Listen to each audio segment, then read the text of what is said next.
Hi friends, welcome back to my YouTube channel. Friends, ಇವತ್ತಿನ recipe ರಾತ್ರಿ ಉಳಿದಿರೋ ಅನ್ನಕ್ಕೆ ಈ ರೀತಿ ಸಿಂಪಲ್ಲಾಗಿ ಚಿತ್ರಾನ್ನ ಮಾಡೋದು ಹೇಗೆ ಅಂತ ನೋಡ್ಕೊಂಡು ಬರೋಣ. ಈ ರೆಸಿಪಿ ತುಂಬಾ ಈಸಿಯಾಗಿದೆ ಮತ್ತು ತುಂಬಾ ಟೇಸ್ಟಿಯಾಗೂ ಕೂಡ ಇದೆ. ಇವಾಗ ಇದನ್ನು ಮಾಡೋದು ಹೇಗೆ ಅಂತ ನೋಡ್ಕೊಂಡು ಬರೋಣ. ನಾನಿಲ್ಲಿ ಒಂದು ಬಾಣಲೆನ ತೊಗೊಂಡಿದ್ದೀನಿ. ಇದಕ್ಕೇ ಒಂದು 2ರಿಂದ 3 ಟೇಬಲ್ ಸ್ಪೂನ್ ಆಗುವಷ್ಟು ಎಣ್ಣೆನ ಹಾಕ್ಕೊಂಡಿದ್ದೀನಿ. ಎಣ್ಣೆ ಕಾದ್ಮೇಲೆ ಒಂದು 2 ಸ್ಪೂನ್ ಆಗುವಷ್ಟು ಶೇಂಗಾ ಬೀಜನ ಹಾಕ್ಕೊಳ್ತಾ ಇದ್ದೀನಿ. ಇದನ್ನು ಒಂದು 2 ನಿಮಿಷ ಎಣ್ಣೆಲೇ ಫ್ರೈ ಮಾಡ್ಕೊಳ್ಳಿ. ಗ್ಯಾಸ್ನ ಮೀಡಿಯಮ್ ಫ್ಲೇಮಲ್ಲಿ ಇಟ್ಕೊಳ್ಳಿ.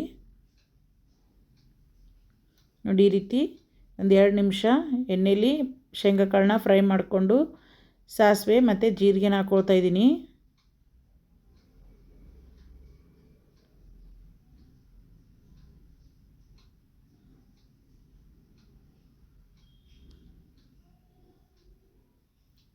ಒಂದು ಗಡ್ಡೆ ಬೆಳ್ಳುಳ್ಳಿನ ಈ ರೀತಿ ಸಿಪ್ಪೆ ತೆಗೆದು ಜಜ್ಜಿ ಹಾಕ್ಕೊಳ್ತಾ ಇದ್ದೀನಿ.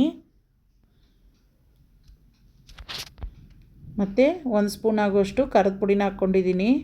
ನೋಡಿ, ಖಾರದ ಪುಡಿ ಹಾಕ್ಕೊಂಡು ಚೆನ್ನಾಗಿ ಮಿಕ್ಸ್ ಮಾಡ್ಕೊಳ್ಳಿ. ಇವಾಗ ರುಚಿಗೆ ತಕ್ಕಷ್ಟು ಉಪ್ಪನ್ನ ಹಾಕ್ಕೊಳ್ತಾ ಇದ್ದೀನಿ. ಅನ್ನಕ್ಕೆ ಉಪ್ಪು ಹಾಕ್ಕೊಂಡಿರ್ತೀವಿ, ನೋಡಿ ಉಪ್ಪನ್ನ ಹಾಕ್ಕೊಳ್ಳಿ.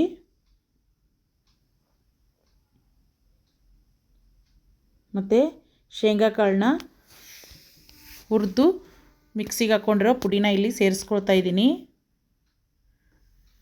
ಒಂದು 2ರಿಂದ 3 ಸ್ಪೂನ್ ಆಗುವಷ್ಟು ಶೇಂಗಾ ಬೀಜದ ಪುಡಿನ ಹಾಕ್ಕೊಳ್ತಾ ಇದ್ದೀನಿ.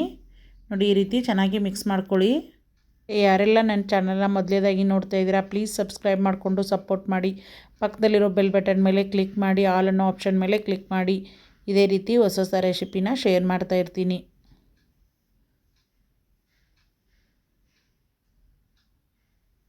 ಇವಾಗ ನೀವು ಬಿಸಿ ಅನ್ನನಾದರೂ ಮಾಡ್ಕೋಬೋದು, ಇಲ್ಲಾಂದರೆ ಉಳಿದಿರೋ ಅನ್ನಕ್ಕೇ ಈ ರೀತಿ ಒಗ್ಗರಣೆ ಆದರೂ ಕೊಡ್ಬೋದು.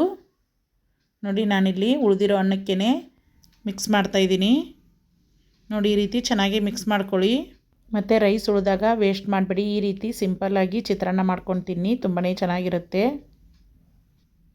ನಿಮಗೆ ಬೇಕಿದ್ದರೆ ಒಂದು ಅರ್ಧ ಸ್ಪೂನ್ ಆಗುವಷ್ಟು ಲಿಂಬೆಹಣ್ಣು ಇದಕ್ಕೆ ಯೂಸ್ ಮಾಡ್ಕೋಬೋದು. ನೋಡಿ, ಈ ರೀತಿ ಚೆನ್ನಾಗಿ ಮಿಕ್ಸ್ ಮಾಡ್ಕೊಂಡ್ಮೇಲೆ ಒಂದು ಈರುಳ್ಳಿನ ಚಿಕ್ಕದಾಗಿ ಕಟ್ ಮಾಡಿಕೊಂಡು ಇದಕ್ಕೆ ಮೇಲೆ ಸೇರಿಸ್ಕೊಳ್ತಾ ಇದ್ದೀನಿ. ಈ ರೀತಿ ಹಸಿ ಈರುಳ್ಳಿನ ಹಾಕೋದ್ರಿಂದ ತುಂಬಾ ಚೆನ್ನಾಗಿರುತ್ತೆ. ಮತ್ತು ತೊಳೆದು ಕಟ್ ಮಾಡಿರೋ ಕೊತ್ತಂಬರಿನೂ ಹಾಕ್ಕೊಂಡು ಮಿಕ್ಸ್ ಮಾಡ್ಕೊಳ್ಳಿ.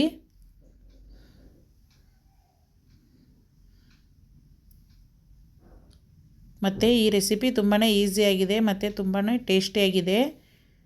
ನೀವು ಒಂದು ಸಾರಿ ಈ ರೆಸಿಪಿನ ಈ ವಿಧಾನದಲ್ಲಿ ಟ್ರೈ ಮಾಡಿ, ಟೇಸ್ಟಿಯಾಗಿತ್ತು ಅಂತ ಕಮೆಂಟ್ ಬಾಕ್ಸಲ್ಲಿ ಕಮೆಂಟ್ ಮಾಡಿ. ಮತ್ತು ನಿಮ್ಮ ಫ್ಯಾಮಿಲಿ ಫ್ರೆಂಡ್ಸ್ ಜೊತೆ ಶೇರ್ ಮಾಡ್ಕೊಳ್ಳಿ.